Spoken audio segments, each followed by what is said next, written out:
आज उपस्थित हुए हैं।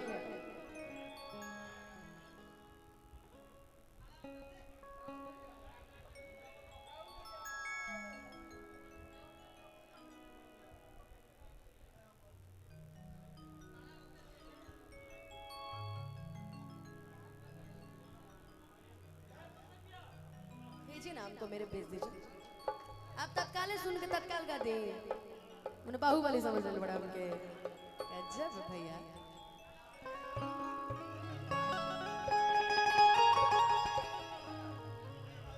और परिवार के गार्जियन के गौर फरमाइश रहे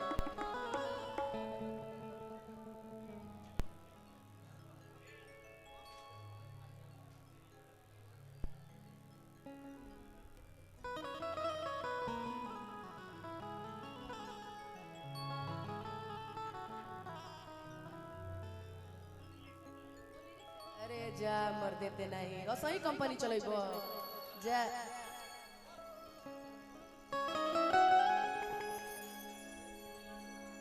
कि यह गली तोहरे खातिर नया हिले हम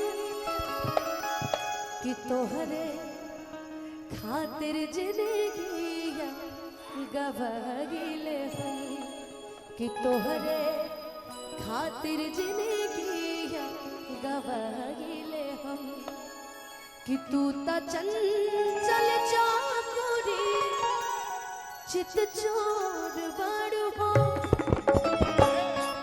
कि तू ता चंचल चाकुरी चित चोर बाड़ू हो तोहर जोर के हो नहीं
बहुत हम चाहे को तालियां कम से कम बजा के आशीर्वाद तो कम से कम दे यार।